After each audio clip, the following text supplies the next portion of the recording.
ठाणे महानगरपालिका निवडणुकीच्या पार्श्वभूमीवरती महाराष्ट्राचे उपमुख्यमंत्री एकनाथ शिंदे यांचा भव्य रोड शो ठाणे शहरामध्ये पार पडला। यावेळी राघोबा शंकर रोड, चेन्नी कोळीवाडा, भवानी चौक, टेंभी नाका, चंदनवाडी नाका, सिद्धेश्वर तलाव, ज्ञानेश्वर नगर, शंकर मंदिर चौक, लोकमान्य नगर डेपोजवळ, भीमनगर, वर्तकनगर, मानपाडा, मनोरमा नगर इत्यादी भागात या रोड शोचं आयोजन करण्यात आलं होतं। या रोड शोमध्ये भाजपाचे निवडणूक प्रमुख आमदार संजय केळकर, खासदार नरेश म्हस्के, आमदार निरंजन डावकरे, माजी आमदार रवींद्र फाटक हे सहभागी झाले होते। रोड शो दरम्यान बोलताना एकनाथ शिंदे म्हणाले की लाडकी बहीण योजना कधीही बंद होऊ देणार नाही। सर्वसामान्य माणसाच्या घराचे स्वप्न पूर्ण करण्यासाठी सरकार कटिबद्ध आहे। आरोग्य, पाणी, रस्ते आणि पायाभूत सुविधांवरती मोठ्या प्रमाणामध्ये काम करण्यात येईल। बाळासाहेब ठाकरे यांचे स्वप्न साकार करण्यासाठी आम्ही सातत्याने काम करत आहोत असं सांगत त्यांनी उमेदवारी मागे घेतलेल्या कार्यकर्त्यांचं विशेष अभिनंदन केलंय।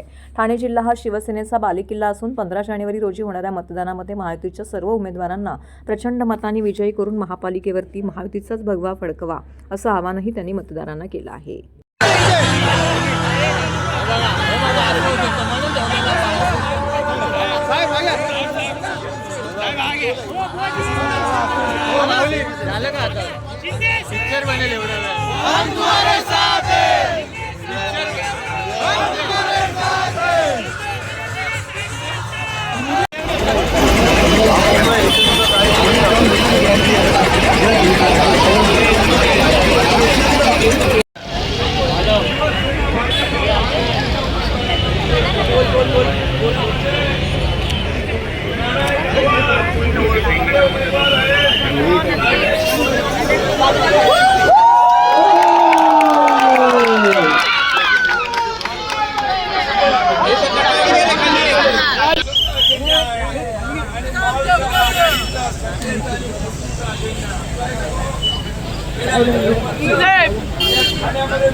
धनुष्यबाण आणि समर्थ बटन दाबून या ठिकाणी विजयी करा म्हणून आपल्याला विनंती करायला आलेलो आहे।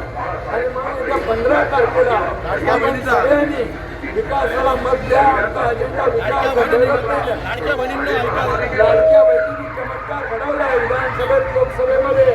आता पुन्हा एकदा चमत्कार घडवण्याची संधी महापालिकेत आलेली आहे। आणि म्हणून ठाणे आणि महायुती, ठाणे आणि शिवसेना, ठाणे आणि आनंदी साहेब हे समीकरण गेले अनेक वर्षाचं आहे। आणि म्हणून महायुतीलाच येत्या 15 तारखेला आपण धनुष्यबाण आणि कमळासमोरचं बटन दाबून या चारही लोकांना आपण विजयी करा एवढीच आपल्याला विनंती करतो।